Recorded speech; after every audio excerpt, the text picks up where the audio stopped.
everybody. Welcome to the B32 Reviews channel. I am Mrs. Bestie. We are here to go over our weekly little recap and review of Love During Lockup.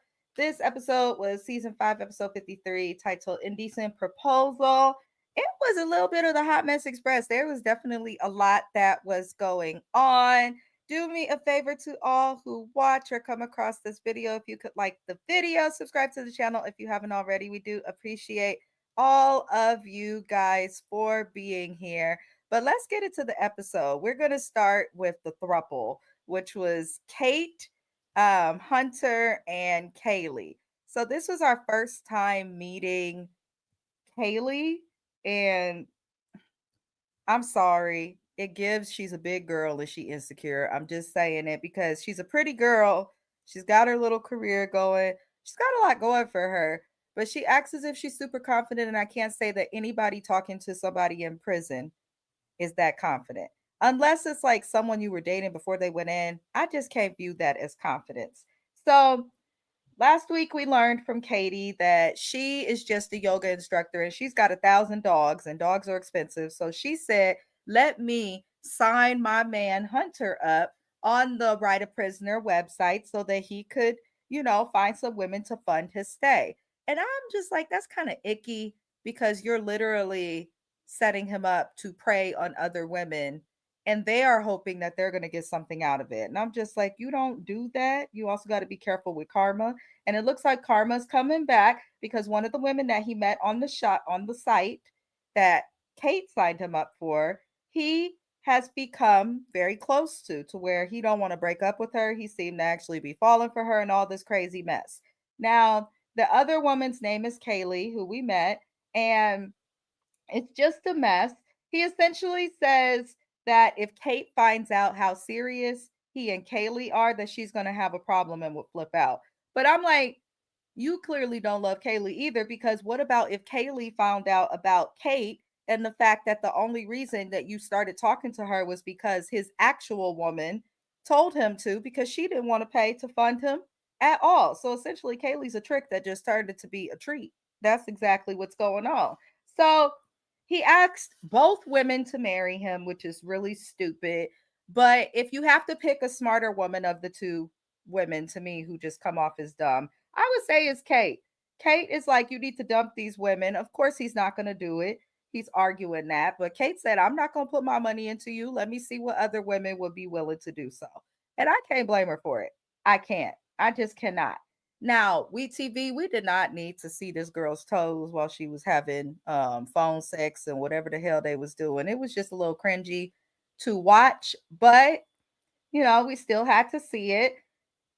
And these women are in different states because I believe Kaylee's in Arizona and Kate is somewhere in the South or on the East Coast. So they're not going to meet each other. There's no way for them to know about each other. So he does tell Kate that one of the women got his name tatted on her body, and a tattoo is permanent. And I'm just like, Kate, you're stupid if you think that he's dumping this woman. She's not just getting a tattoo on her for no reason. He must be saying everything he needs to be saying and doing everything he needs to be doing times 10. So we pretty much see that Hunter promises Kate that he's going to dump all of the women by the following week. I don't think he's going to dump this girl, but if Kaylee is watching this back with Hunter and thinks that her relationship is serious, it's not. It's a joke. She needs to do better. She's got a lot going for herself, and I don't understand why she want to deal with Hunter. Makes no sense. So we're going to talk about Savannah and Bradley next. Savannah is something's wrong with her. She's on the phone with Bradley and she's driving with her mom to go to a plastic surgery consultation. Apparently, I guess Bradley is supposed to be paying for Savannah to get a BBL. He likes ass and she don't got none. So she's telling us that he has a job with a moving company or something along that fact. And I'm just like, what in the world? How do you expect somebody who's a mover to pay for a BBL? How do you expect that to happen? Why do you even want a BBL? If he likes a woman with ass, then he needs to go pull one himself, not try to change the one that he has. That's just not okay. Um, and she seems to be super insecure because she's just like, he likes big butts, so I have to get one. It just doesn't make any sense. So we learned that Savannah actually struggled with her weight in addition to drug addiction. It looks like she was heavy set. She says her heaviest was like 290, and she actually had a gastric bypass surgery, which is a weight loss surgery for those who are not familiar with it. Um, I don't know. I worry for her choosing to have an elective surgery, considering that she struggled with drugs, especially amphetamines. A lot of the medications that you get out of the hospital are the medications that cause people to end up on drugs. If you talk to people, watch documentaries, a lot of them started because of a prescription, something. So I do worry, but the doctor quotes her $19,000 and 800 something odd dollars a month to pay for the surgery. And it looked like they're going to pay for it with afterpay or something of that nature. So she called the next time that Bradley calls her, she gives him the quote of how much this BBL is going to cost. And he's like, absolutely not, ma'am, as he should. He's like, I got to get my life together. Savannah comes from money. Like, why is she having me pay for something when I got to work on my credit? I've been down and haven't been able to make no money for years sitting in this prison. But she wants me to pay for a BBL. It's not a priority. Just because you come for money does not mean that you have to be spoiled and sedity and not have common sense. This is just the way that Savannah's parents chose to raise her. You could tell that she is a very spoiled little girl. Now, I don't like that he suggested to her in lieu of paying for the BBL, like, just go to the gym. Like, she can go to the gym. Some people just aren't built to have a big old badonkadonk. And nothing's wrong with that. Don't make her feel like something's wrong. But he does suggest that her family pay for the surgery because they do have the money. But come on, keep it 100. Do we really think that, rich or not, I need my parents to give me $20,000 not to better my life, not to go to school, not to do anything valuable? I need my family to loan me $20,000 so that I can get a BBL so that my boyfriend will like me. That's the dumbest thing I've heard. That doesn't make any sense. It's she just thinks like a little girl. You could tell she's spoiled. Now we get to our new couple who we met this week because we're going to see different couples throughout the series for those who are unsure or haven't watched before. And we meet Jakima and Donnie. Now, Jakima tried to come off as like, she's in marketing. It sounds like she's successful in her career, but she doesn't have common sense. She does not make good decisions. She has twins. They're very cute. She calls them her spoiled, broke best friends. She said that because that's how she grew up, so that's how they're gonna grow up. Um, where they daddy at? That's so unfortunate that people just out here making babies and not doing the right thing. Where are these twins daddy at? She's a single mom and she is in Ohio solely for her man Donnie, who is in prison. Now, I'm not noticing, I have noticed a trend on this season and the previous season, the previous recent seasons of Life During Lockup, Love During Lockup, Love After Lockup. Why everybody meeting prisoners on TikTok? Like, what's going on with that? That's so strange to be meeting prisoners on TikTok and saying, "Oh, I think I want this person." Like, that's just very strange. You notice something's wrong with these people when you really scroll TikTok, you see a jailbird and you say, "I want that." So the tea with Jakima is she came all the way to Ohio from Texas. She says she drove 14 hours just to be with this man that she can't even be with. And her father, I guess she's close to her family, he thinks that Donnie is in the military, so she's been lying to her family about where Donnie is. Her kids don't even know he's in prison. So she's going to be telling her kids and her family very soon that Donnie is in prison. And the first of the family she tells are her sons, and they are young boys, young black men. Why are you telling them this man is in prison and making them feel like prison is something that's normal when it's not? Why are you doing that? That's why I be questioning the parents on Life After Lockup and Love After Lockup and all of that. But the kids was like, ooh, you taught us not to lie, but you told a lie. She didn't really want to go over that. And the kids was like, no, we want to know, why is he in jail? Because she told them where he was, but she would not tell the kids why. And I'm like, as soon as she said she was going to tell them, I was like, I know them kids going to want to know why. People seem to think that kids are not smart. The only difference between kids and adult is motor skills and communication skills. That is it.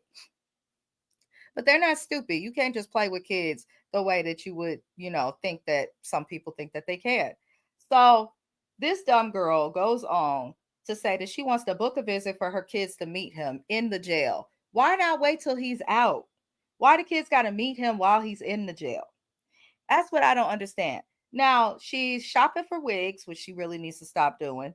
And we hear that Donnie calls her, and all he says is he may be in some trouble. And he says he's going to have to go to the hole, which is segregation or whatever the hell they call it in jail.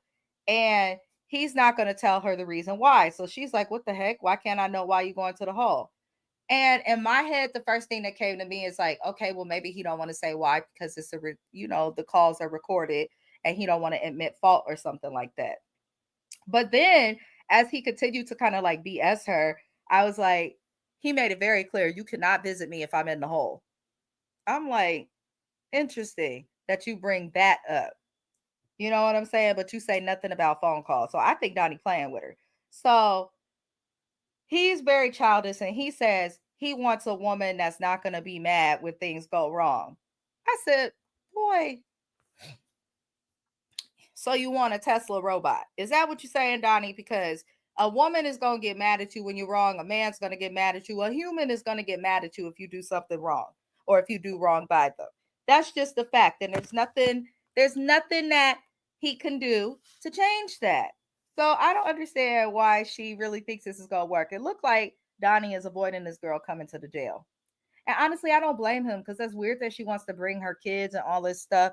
Like, I hate that she even moved away from her family and stuff to be with somebody. At least stay where you from until the man is out of jail and visit him a few times. Like, she's being impatient. So we're gonna move on because that's all that really happened with them. She threw a fit in the wig store. And this is where we're going to discuss Tia and Rob, the last couple of this little recap. Now, Tia is with her sister, and they're taking her daughter to get leotards and things because her daughter, it looks like, is in the ballet and dance, which I love. And this is where Tia's sister grabs the phone because Rob calls her and she asks him where he gonna be staying at because the whole issue is he's gonna be paroling to somebody's house in Brooklyn that Tia don't know who's a female. So Rob tells Tia's sister that he's gonna be paroling to his brother of 15 years, some female that he knows has a room that he's going to be able to rent. And I'm thinking, like, Rob, you don't got no family, no grandma, no auntie, no uncle. Why you can't stay with your friend of 15 years? Why you got to go to this female's house? Like, it's not like you need a room, you just need the couch. Like, it all looks very weird to me, like, in my personal opinion. So but sister questions him about this, and he says that he gonna be alone and all of these things, but his friend Rel, will be back and forth to the house, and so will his female and all these things. So he then later calls at another time. She's making her daughter chicken nuggets. I was like, why you make that girl so many chicken nuggets? And then you didn't give her no fries, no nothing, no tater tots on the side of it. You just gave that girl literally a mixing bowl's worth of chicken nuggets. Why? Where's her vegetable the rest of the meal? Jesus Christ. I tell you, anybody can have a kid though, y'all. Anybody can have a kid. Now, he calls her after she's sitting with her daughter and all of that, and she steps outside. And this is where Rob says to her, I may not be able to parole to you for anywhere from 3 to 6 months. It could take a while. They have to approve it. And, she gets mad about that and she starts to get a little bit of an attitude with him. And so he calls her out. He's like, why do you keep getting the attitude with me? And she gets upset and she essentially is like, no, I feel like there's something you're not telling me and I'm so mad. I just want to fight you. And she throws her iPhone into the bush. I said, what the hell? Why you gotta beat him up? Why do you want to beat him up just because you mad? What's wrong with you? I be knowing that something's wrong with all of these people all love after lockup because there's no way that you can be normal and choose to seek out love in that way. There's no way. I understand that people are like to believe in others and things of that nature, give people the benefit of the doubt, but these people to be looking for love in the prison cell don't make no sense. Why you got to fight this man because of that? You should have thought about that before you started dating somebody who's in jail. I would say if you are going to stay with him, because clearly her gut is telling her the situation is not right, and I believe she should listen to her gut. I'd be asking for the addresses, phone numbers of the people who rent into you, where you're going to be staying with. I'd be asking for all of that just to make these people aware I exist if I'm going to stay with this boy. But I don't know, something about Tia gives insecure, and I know that she experienced, trauma from the past as well. But girl, you want to fight this man and all these extra things because of this? Grow up. You got to be more careful, Tia. Grow up. But that not too much happy, you guys. These episodes aren't as long as Love After Lockup or Life After Lockup. That's really all that happened on this episode. I'm not sure if they're going to air it next week. They may, because Christmas literally falls in the middle of the week. But I do appreciate everybody who supports the channel, supports what we do. I hope that you like the video and subscribe. I also want to say to everybody who watches or comes across the video, Replay Gang, happy holidays to everybody. You guys keep me going on this YouTube while I'm trying to grow the channel. I genuinely appreciate it. Other than that, I appreciate y'all for watching this recap, and I hope that everyone enjoys their holiday. Adios, y'all.